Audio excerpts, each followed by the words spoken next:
Hi. Hello and welcome to Knock Knock Hi with the Glaucomfleckens. You have had your coffee. I'm just trying to shake it up a little bit. All right. I'm Dr. I like Glaucomflecken. it. I'm Lady Glaucomflecken. Well, and Kristen Flannery. I'm thinking about should I take some voice lessons? Yeah. Right? Yeah. You think so? Yeah. I mean, I think I have a little bit of natural talent. You do. You do. I can carry it's in there. I can carry a tune. You have a was it a baritone or are you a tenor? I'm a tenor. You're a tenor. I'm a tenor. Yeah. Yeah, you really have a tenor that carries. La la la. And what if I wanted to, some of the local theater productions, sometimes they have auditions because our kids are in musical theater. Yes. So I look and some of the auditions they have, because I think I would kind of enjoy that.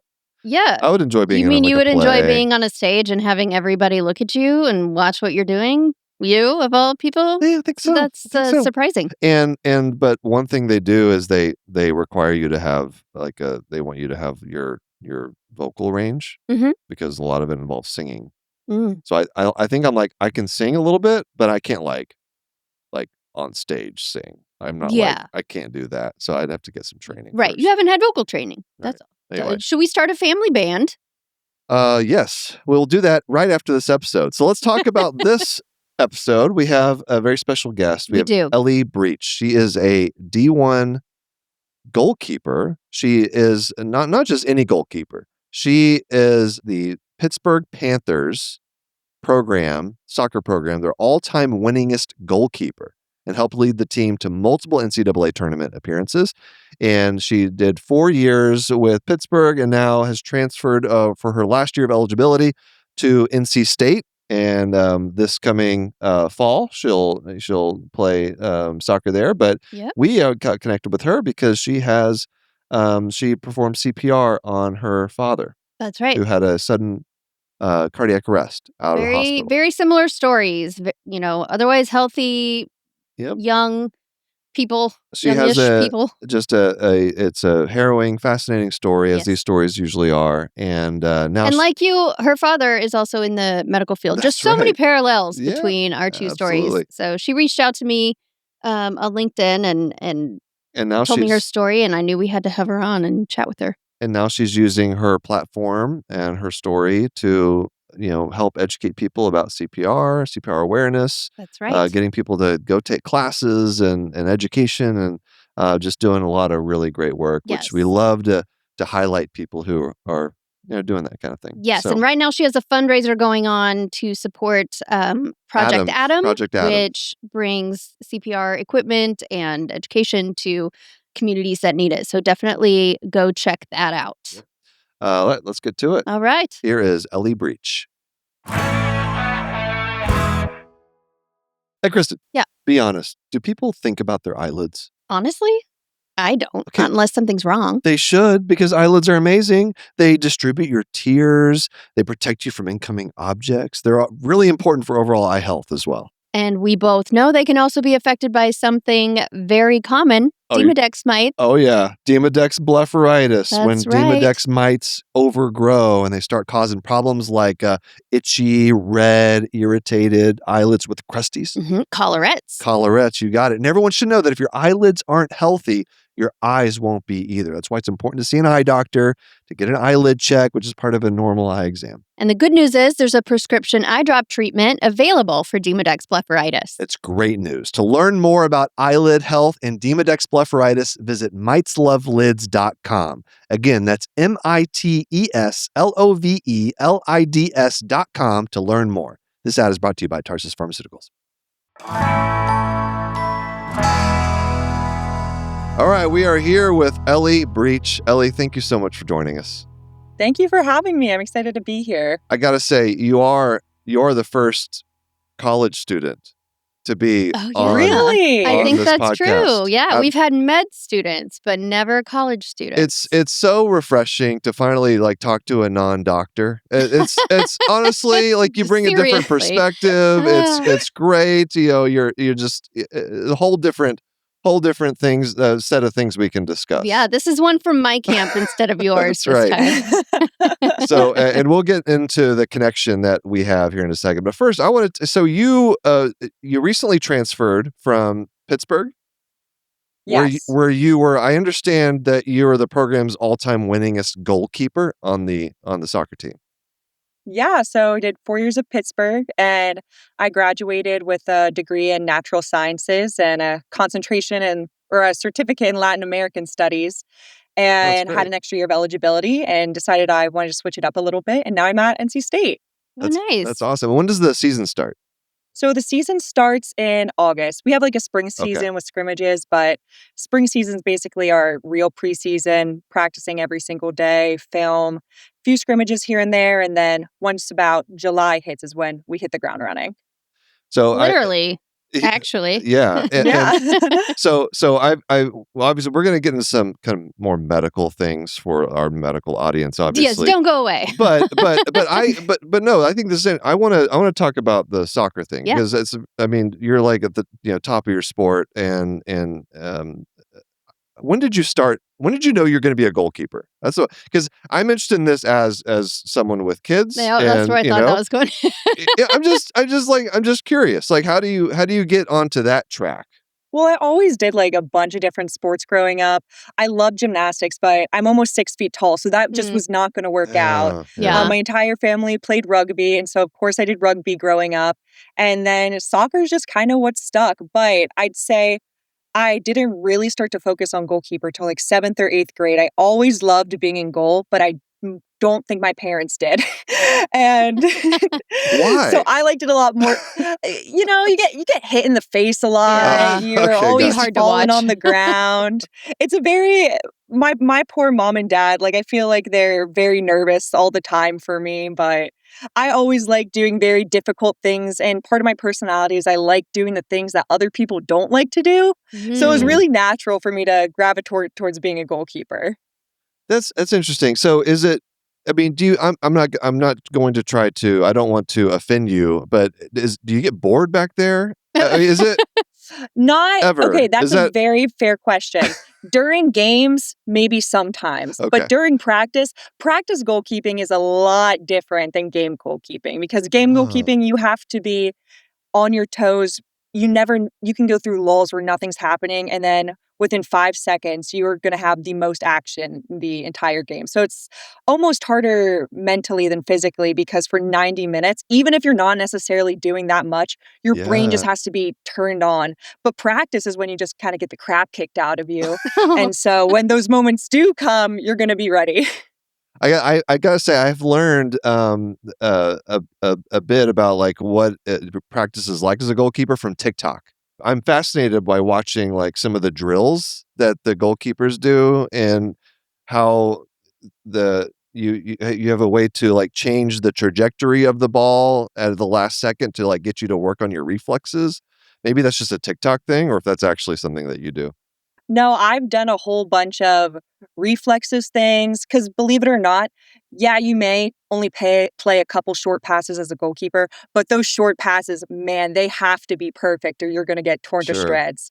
You don't play one ball that's good enough to your outside back, then the other team, that's piece of cake for them. They're going to score. So even like the little things from your reflexes, your small passes, your handling kind of has to be at the top of your game all the time, you know? Man, it's not that different from medicine, really. At least some specialties, like you say that. I mean, the skills are different, but the underlying principles there. No, I was gonna say Ellie, when you were talking about how you just have to be ready for like it can be like 40 minutes of boredom followed by like 5 seconds of terror. I don't think she said terror. Well, I think she's more prepared. That is actually exactly how anesthesiologists describe their job. Yeah. Because like once like shit hits the fan, it can be like, you're working at the top of your training, right, and your level, and then you just kind of go back to ho-hum, kind of just waiting and staying ready. Doing the crossword and exactly. Exactly. You're right. You've seen some of my videos, maybe? I don't know. Not necessarily your videos, you're but just doing crosswords I do like in the goal YouTube sometimes. Okay. All right. Gotcha. You just keep it in the back pocket there. And the other thing I was just talking, maybe, you said you're 6 feet tall. That's why I stopped playing soccer as a kid, because I got too tall and I started people were pushing me to doing other sports. But I could have been for goalkeepers at least, there's there's a fine line between being a good goalkeeper, then maybe you should be a basketball or volleyball player because you do have to be able to move your body really well. I'm big, but I like to think nimble. I'm pretty athletic, I'm surprisingly nimble. Yeah. Well, let's talk about how we got connected with you, and so I guess why don't you guys talk about that? You get connected on LinkedIn. Yeah. You sent me a message, Ellie, on LinkedIn, and she told me a little bit about her story. And I will let you tell that. Has to do with CPR. Me. But yes, we had a lot of things in common, and I just it really resonated with me. And long story short, Ellie here is a fellow co-survivor, and a fellow bystander CPR giver. Yeah, why don't you tell us about it, Ellie? Yeah, so in 2023 on Christmas Day, my dad, he currently is an ICU nurse, but for the first 17 years of my life, he was an emergency room nurse. And Christmas Day, he comes home and we do at what every family does on Christmas. After he came home from his night shift, open presents, yada, yada, yada, ate some cookies. He had some blueberries, and then he did what he has done for the past 20 years of my life, which is go back downstairs and snore in the basement so he doesn't bother my mom. And so that's exactly what he did. And so he went downstairs and I was about to put on my sneakers because even though it's Christmas Day, the grind never stops. You got to go for that run. But luckily, I'm happy I didn't get too far because my mom kind of heard a weird sound. My dad been snoring for years. She kind of knows what his normal snore sounds like. Heard some weird sounds and went downstairs and pounced on him. And I was like, I'm not married, so I don't know how it goes, but honey, what are you doing? And he was not responding. He was having agonal breaths and she yelled my name and told me to call 911. And I thought it was a joke at first because, it's Christmas Day, why would that happen now? Mm-hmm. So anyways, I go downstairs, I look at my dad, I call 911 and my dad is just completely cyanotic blue. How I describe it to other people is if you've seen the people, and I think West Virginia, that have taken so much colloidal silver. Oh, yeah, their skin. Yeah, the their blue, skin is just blue skin, their skin's just so blue. Mm-hmm. That's how my dad looked. And I was like, this is not good. But luckily I was CPR trained, knew somewhat of a chain of command, and was able to call 911. So EMS was on their way. My dad's a pretty big dude, but I got him from bed to some hard ground and was able to administer some pretty high quality CPR for about 9 minutes while scooping out some aspirations in between. For some reason, we still don't know exactly why he was having terrible aspirations, and some intermittent rescue breaths. And then EMS took over. My dad was a PEA, so pulseless electrical activity, one of the most deadly types of rhythms, if not the most deadly type of rhythm. And so couldn't shock him. So here comes in the Lucas device. And for about, I think 40 minutes, they're working on my dad in the basement. Had trouble establishing an airway. No suction canisters were working that day. It was just things really weren't looking good for him. He didn't have a rhythm. They had some very thready pulses. And when he got to the ER, he just kind of kept coding. And then my dad was right back where he was a few hours ago before at work, which I don't think is right back at the ER that he was a couple hours ago. Yeah. For them, it was really, really hard seeing one of their own, because not to flex and brag about my dad, but that's my dad's place. You know, he's been there for a while. He kind of runs the show there. They care about each other. Yeah. Yeah. Absolutely. You care so deeply about your coworkers, especially somewhere in the emergency department. Yeah. And so it was very tough on them. And I think when they heard that one of their own was coming in, they went down a list, and I don't think they realized it was my dad. So it was a big shock to them. Wow. But I also knew that he was going to get the best possible care, because these people, you know, they care so deeply about him. So they were able to intubate him, get some kind of pulse back. Still no shock in the ED, transferred him upstairs to an ICU where he was just satting so bad. I think his oxygen was in like the 80s for like 18 hours. Very, very bad. And so he was the first mobile ECMO cannulation where I'm from one hospital to another. And so they put him on VV and VA ECMO. And the doctors there, they kind of like had this plan in the works, but it was very much a rough draft. And they were able to put the final pieces together for my dad. And they said, hey, let's try it out. And ECMO saved my dad's life. VV and VA ECMO. He had his lungs were just shot. Like his chest x-rays was basically a cloud of muck.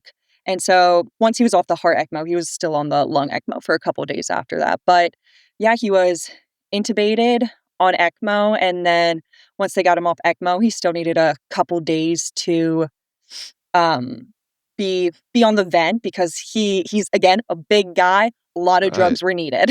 Yeah. Yeah. And so he was in the ICU for about 10 days, just having, you know, terrible dreams. And how old was he, if you don't mind me asking? Oh, that's a good question. I know. I think rough range. I think got a decade, maybe 50, maybe like 52. So my dad, early 50s. Early 50s. But like my dad's my dad's a healthy guy. 2 days before, we went on a 10-mile hike.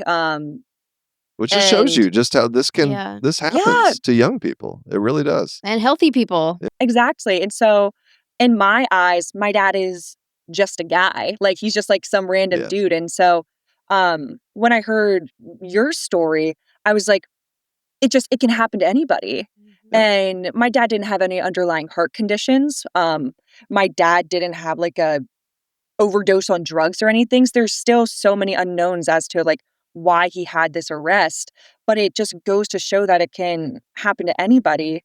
And luckily, I was able to be part of that first step of the large chain of command, and he was able to get such amazing care right off the bat.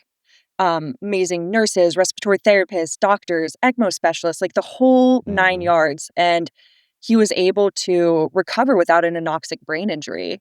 That is incredible. Well, you mentioned you mentioned ECMO saved your dad's life. Well, you saved your dad's life too. You know, so it's never just one thing in these types of situations. So, I mean, 9 minutes of CPR is incredible. So I never know how to respond to that either. So don't. It needs to be said, though. It needs to be said. I always like to thank my strength coach and, putting me in good shape for me to be in that position, and got some strong muscles, and I'm young and healthy enough that I was able to keep on going. But even in the back of my mind, because I was a lifeguard for like a couple years before, and I know that, and plus my dad's an ER nurse too. We've talked about CPR because my dad, he's seen it all. He's seen the good, the bad, and the ugly. And he has told me that good CPR, it is not pretty. And you need to be able to keep up that not pretty hard compressions, and it's pretty violent sometimes. And I was worried that I was going to be getting fatigued and not giving my dad quality compression. So a few seconds I was like, Mom, do you want to take over? And then my mom was just a hot mess. I love my mom. And so then I hopped back on, and then the Lucas was able to take that load off of the medics. Tell people what that is for people who don't know what that device is. So the Lucas device is not electronic. It's basically a CPR robot. And so it knows the exact depth and strength and rhythm that CPR should be. And so these paramedics, they can focus on establishing an airway. They can focus on getting IV or IO access, while CPR is being taken care of by this machine. And while they're in the ambulance, CPR can be very, very difficult in an ambulance. It can take over that and make everybody's life that much easier. And it is not pretty. My dad, one of the hardest things when he was recovering is he actually had a broken back because of the Lucas machine. Yeah, because it does wrap around, obviously, front and back compression. So compresses your chest. I've never seen it like in action on like an actual patient. Yeah. I've seen it in, simulations and probably not a lot of those in the ophthalmology clinic. We don't. I would think. No. That's not. We don't have one hanging out in the corner, just to use just in case. But man, so how big is this?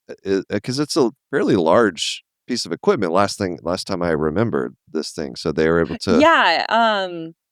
It's kind of like 2 large watermelons side by side. Yeah. Okay. And then maybe like another watermelon on top of it. Wow. Sorry, that's about the best. No, that's good. That's about, yeah, kind of. And it's like a semicircle. And so the arms can be strapped up over it so they're not interfering with anything. And then the Lucas device can just do its thing, which is CPR. It makes everybody's life a lot easier, especially if it's used how it's supposed to be. Yeah. Now you've clearly you've learned some medical things about the medical field and some medical terminology. I'm impressed. Yeah, so naturally. But one thing that Kristen talks about with her story is not knowing what agonal breaths were at the time that I started having agonal breaths. But I was like your mom. I was like, that's not his usual snoring because he was asleep too. So is that a similar situation for you, or maybe you? It sounds like your dad did a great job of just educating you just generally about things like this. So maybe you already knew it. Kind of that's what you were hearing. Like growing up, with my dad, like I was familiar with the agonal breaths and the death rattle and kind of all those other things, but I wouldn't say in the moment I knew they were agonal breaths. I saw that my dad was blue. And the only that'll thing, do it. Yeah, exactly. And I was like, yeah, this isn't right. And another thing my dad and I had talked about in the past is, when somebody is in such critical condition, you can't do more damage than is already done.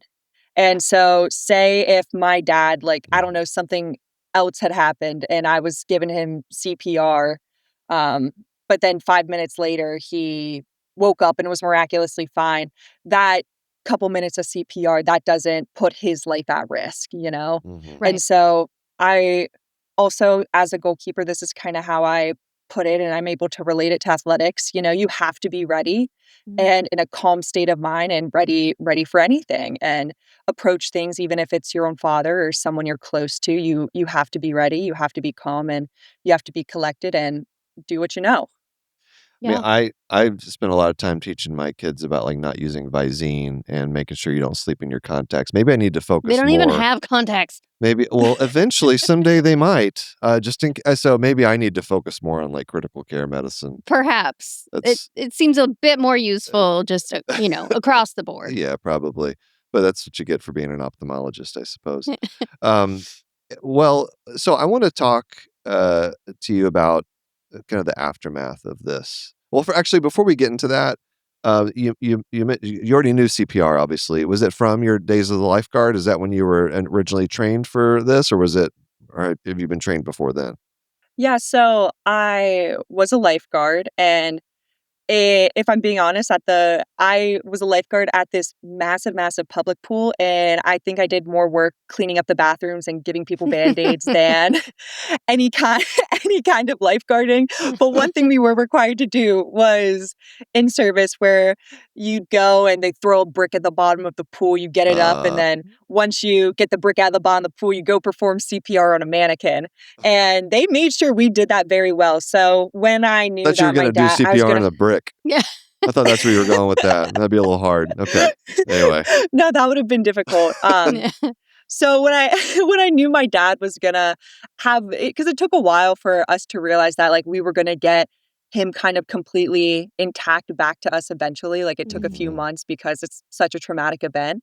But I told my pool manager, like, thank you. Like he really was part of saving my dad's life. But the most recent CPR training I had before that was in part of an initiative from Hamlin, who had commotio cordis and who is also a Pitt alumni. Oh yeah, I didn't make that connection. Yeah, that's right. I think you might have like seen some of her stuff on LinkedIn, but she's one of my mentors, Dr. Sylvia Wosu. Oh yes, we know her. She's a friend of the podcast. Yeah. No way. No. She is so amazing. So shout out Dr. O if you ever hear this. She came to we did a show at the Pittsburgh Improv a couple years ago, and I think way. Yeah. We know her pretty well, and she does great work. So yeah, she's also one of the medical advisors on the Pit. Oh, the show. Yeah, the Pit. Yeah, I bet people in Pittsburgh love the Pit. Well, yeah, do they? Oh my gosh. So I'm watching the Pit, me and my roommate and my roommate's fiance. Every Thursday we sit down at 9 p.m. and we watch the Pit. And I just have like a completely different appreciation for it because it is just like Pittsburgh spam. Like they're talking about all the specific restaurants, all the specific towns, all these specific streets and like very niche like Pittsburgh references. And I'm like, you don't even understand it. But they do such a great job. And obviously Dr. O has done such a great job. But people from Pittsburgh definitely have a whole nother level of appreciation for the Pit. I'm sure, yeah. And I mean, it's right up your alley too, because what she does a lot is advocate for recognition of CPR in the sports setting, and which is among young athletes, it's uncommon, but it happens, and I think especially with Damar Hamlin, there's been more recognition of that. Yeah, exactly. From commotio cordis or just sudden random things that we don't exactly know the cause because it really can happen to anybody. But her organization, I think it was Acoma United, came to all the sports teams to teach us CPR. So that was actually the most recent one I had. Great. Yeah. Yeah. That's and awesome. So that's kind of like the connection I have to Dr. O and her fantastic work. And she's been such a mentor to me. I've shadowed her at the children's ED. And yeah, she's just so great and has really helped me find my grounding and find my footing and voice into kind of how I can get CPR off the ground and how I can get as many people to learn it as possible. Yeah. Let's take a short break. We'll come right back, and I want to talk about kind of some of the co-survivorship aspects of this, and some of the effects that this has had on you and your family. So we'll be right back. All right, we're back with Ellie Breach. So Ellie, one thing that I know Kristen has made it a big advocacy effort for her is just helping people understand that when you do this, when we ask people to do CPR, it's that alone is a traumatic experience, right? Because often this is being done on a loved one, like it was for you, and the effects of that are wide-reaching and long-lasting. And so, if you could you just speak about what this event, the effect that it had on you and your family going forward? It has had a huge impact on me and my family. Um, it was probably the craziest experience of my life, and there's not a single day that goes by where I don't think about my dad's cardiac arrest, and I don't think about my family in the ICU, and I don't think about my dad on ECMO and him just standing there and me just yelling at my dad, not trying to get like some kind of sense out of him to see if his brainstem was still intact because yeah, they stuck a tissue up his nose and his eyes were able to flutter just a little bit, but we had no sense of if we were actually going to get my dad back, considering his brain went nearly an hour without oxygen. But as terrible as it was, and as hard as it was having to see my dad recover and go back to school while I knew he still wasn't in peak form and wasn't gonna be in peak form for months was very hard. But at the same time, it showed me some of the best parts of humanity that I don't think I would have ever seen. And I got to meet some people that were close to my dad that honestly I didn't even know much about or didn't even know existed. So when my dad was in his whole ECMO intubation coma, he it was kind of like how I describe it and how he describes it is like a living wake. So my dad can't communicate and can't do anything, but still, people were visiting him, his coworkers, and they say medical professionals make terrible patients, but they make great hospital visitors. Great hospital visitors. I bet. And they were just able to bring such a light and such a human component to this that honestly, I don't think my dad would have lived if my mom, my aunt, me, my brother, if we weren't just tranquilo, if we weren't just calm, if we weren't able to have these people come in and bring like a sense of joy and laughter in some things. One thing that I think about a lot is my dad. So my dad's an ER nurse. He goes to work and he has a long sleeve shirt, under scrubs every single day. But what you don't know is that my dad has 2 full sleeves of tattoos. And so, my dad is basically like the grandpa, the dad of the ER, and so these young new grad nurses come in and they're all like, "Oh my gosh, Ed has tattoos." And they just thought it was the coolest thing ever. I didn't even know. And yeah, and my dad, he even has like this one part of his chest piece and it like goes down to his nipple. I was like, "Oh, have you guys seen this one?" Yeah. And they're like, "Oh my gosh, he has a tattoo on his nipple." And yeah, and so like that, like it brought a light, and it made everybody feel calm and nobody, because my dad, when he got out of it, what he was really worried about was he thought he was in like some kind of car accident or something like that, or other people were in danger. But because like we were talking to him, my dad's a deadhead, and so we were playing music through a little speaker for him like the entire time. He was able to remain calm, and I think everybody else was able to remain calm. And the people that came and visited him were more like, "Oh, Ed, like, what'd you get yourself into this time?" Yeah, just Instead keeping of it like, kind of light. yeah, keeping it kind of light because it's a given that it's already dark. It's a given Right. that it's already sad. But the people that were there, all of his coworkers, these doctors, these techs that had known my dad for years, and my dad's a very reserved guy that came in and said these things about my dad that I had no idea about. I had no idea my dad was the king of tranquilizing people and the security guards would watch it back when it was a good one.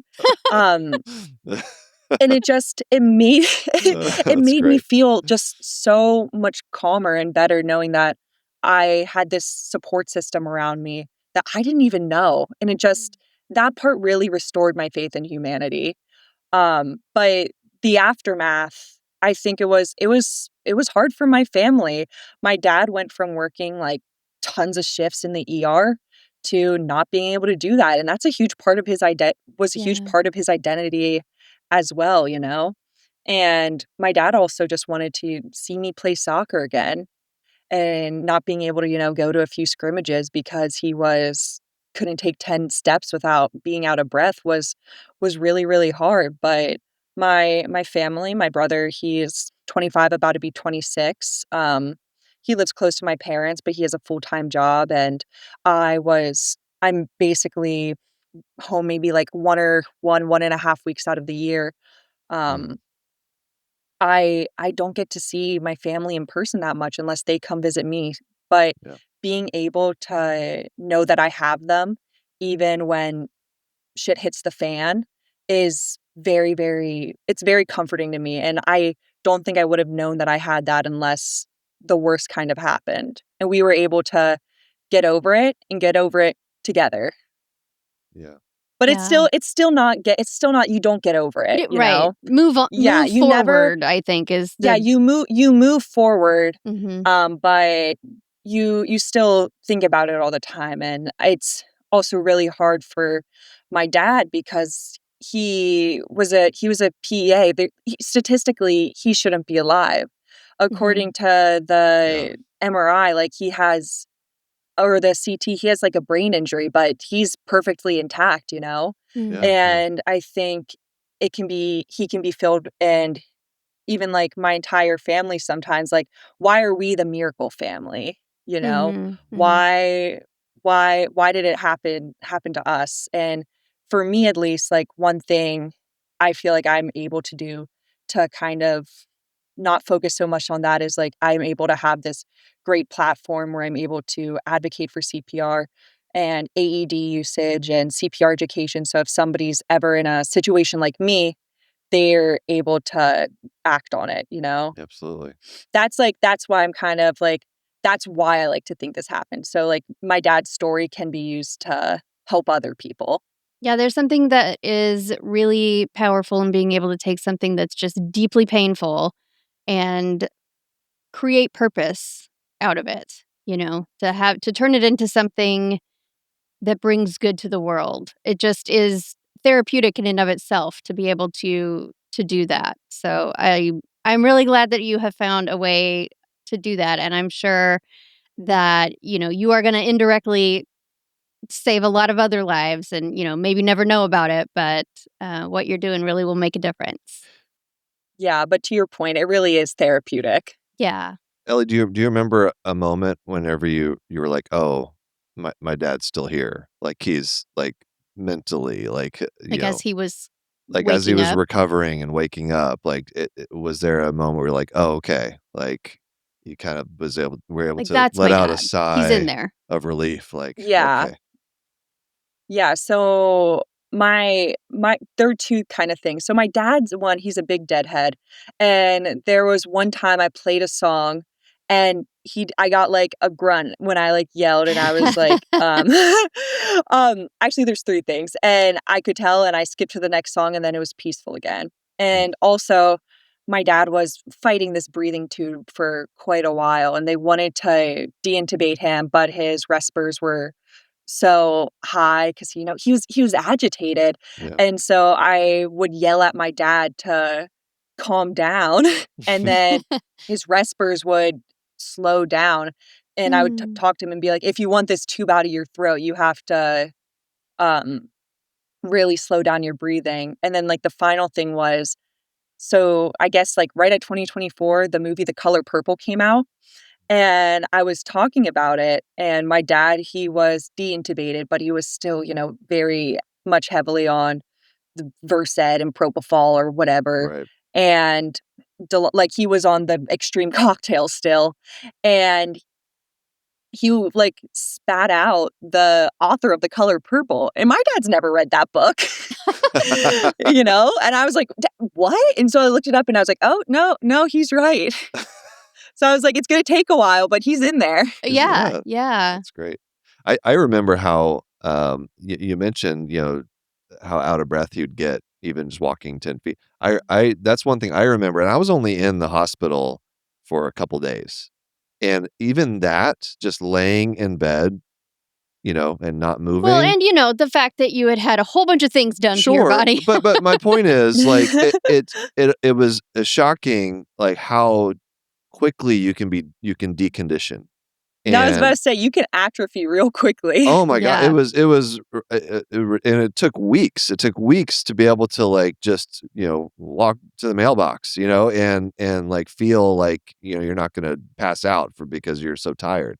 And so like, but 10 days, being in the hospital, or I don't know how long, would you say weeks? He was in there for weeks? He was in the hospital. I think Like, I think he was only in the rehab center for a couple of days. My dad did not like the rehab He's like, center. I'll do it He myself. wanted to be on, he wanted to be on the couch.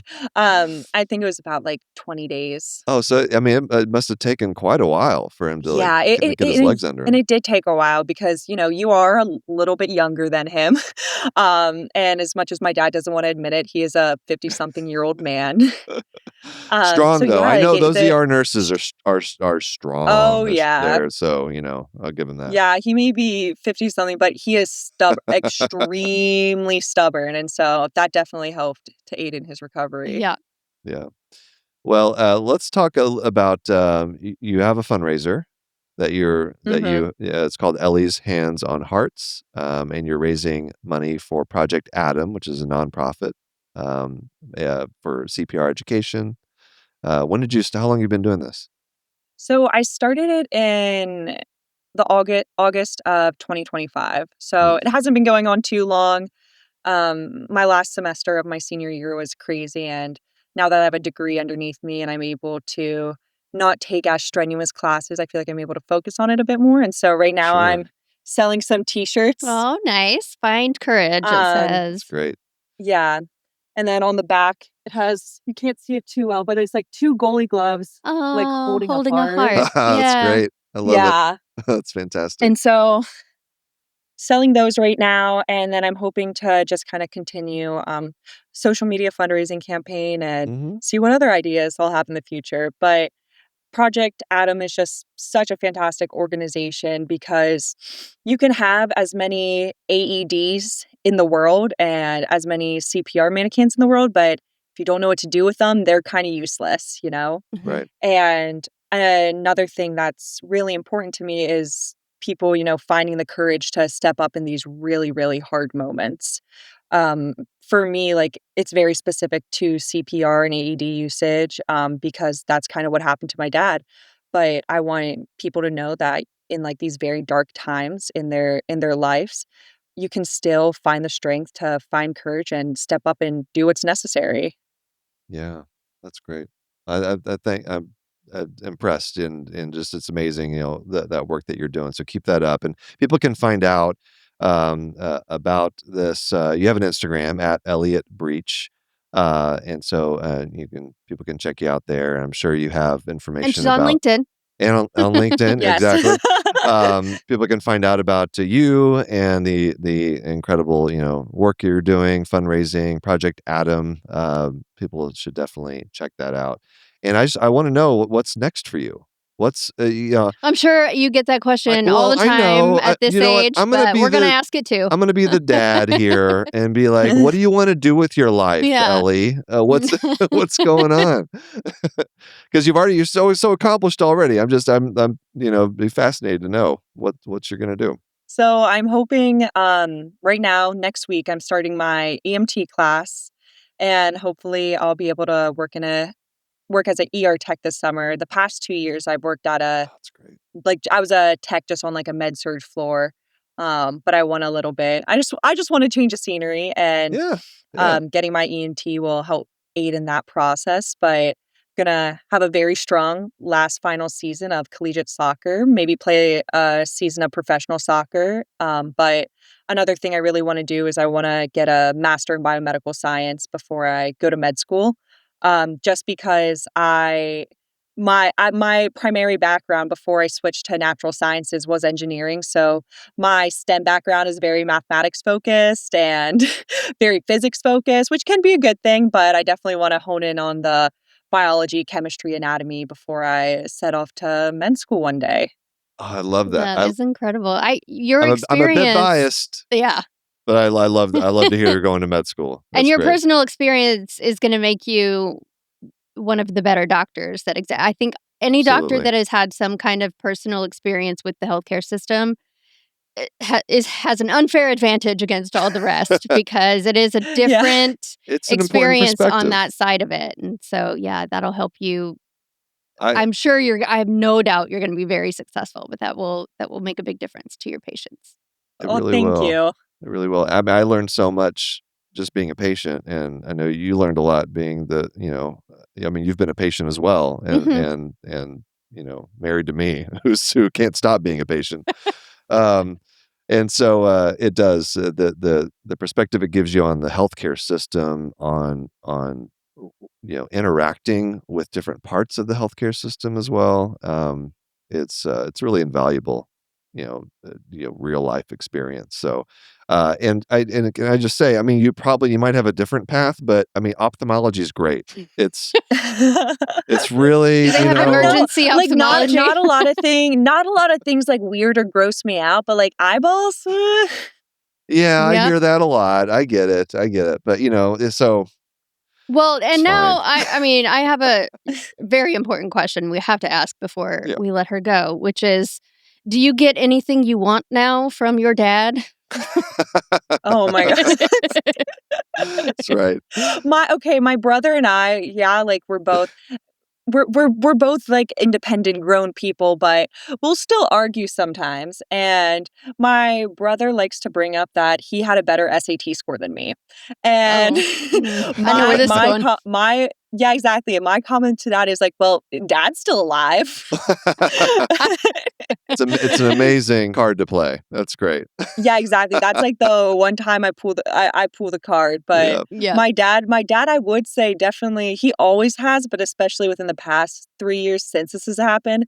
You can ask like my mom this. My mom will call me and be like, your dad won't listen to me. Yeah. But he'll listen to you. Even if it's just about getting a haircut. But that's about the only time I play it. Yeah. You gotta, with great power comes great responsibility. So you can't pull it out all the time.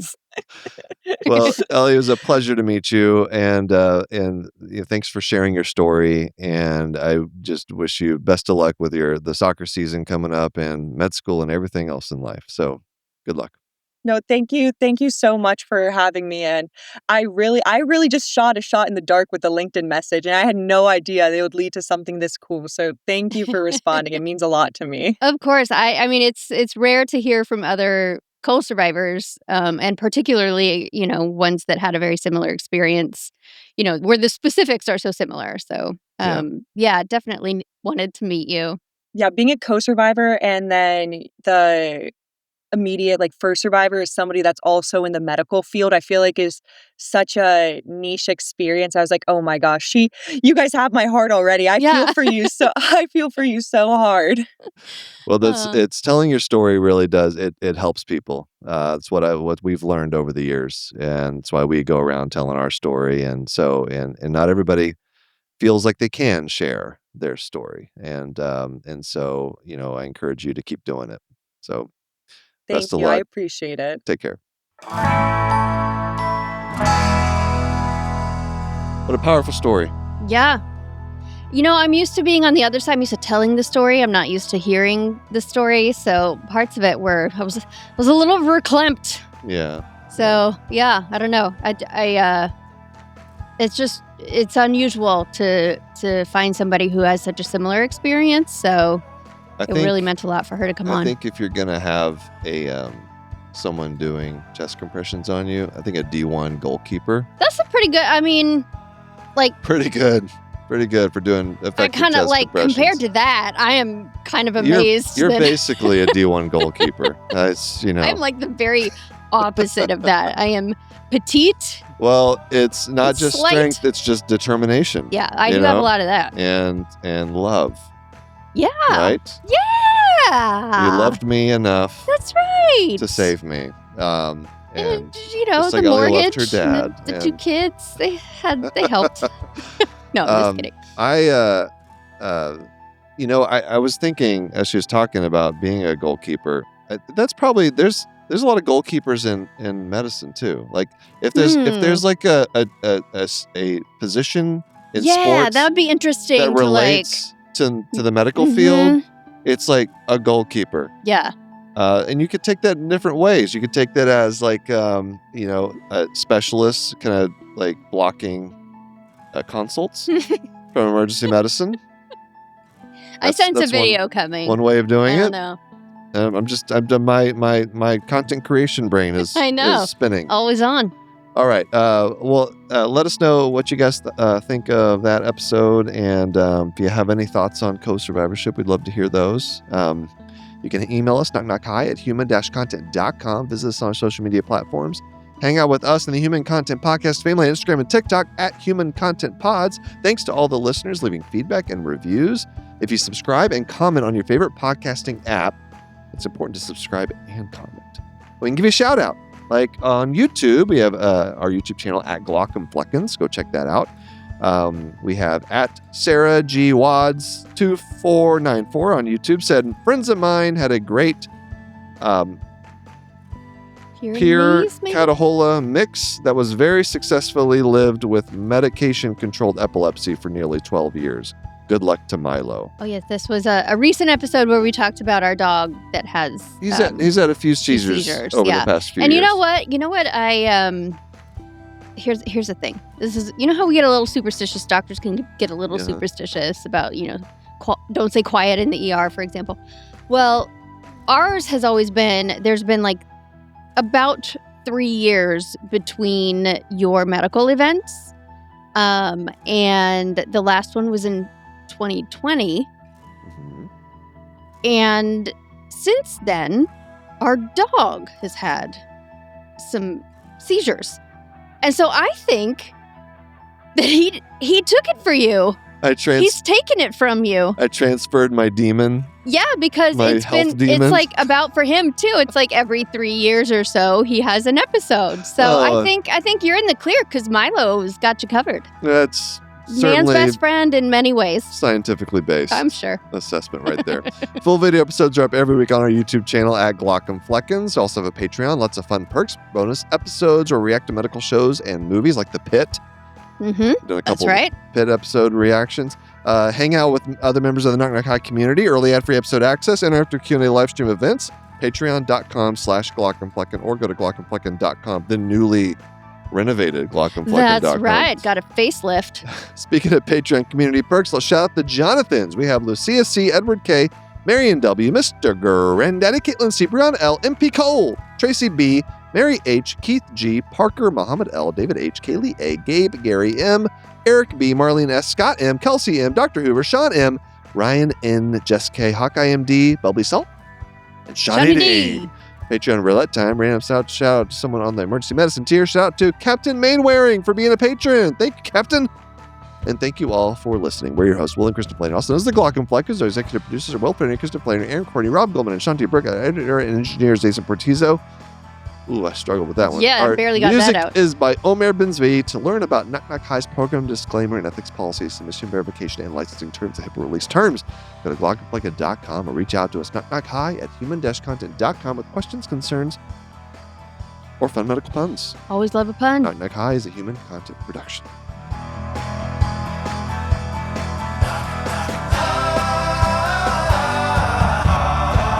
Knock, knock, goodbye.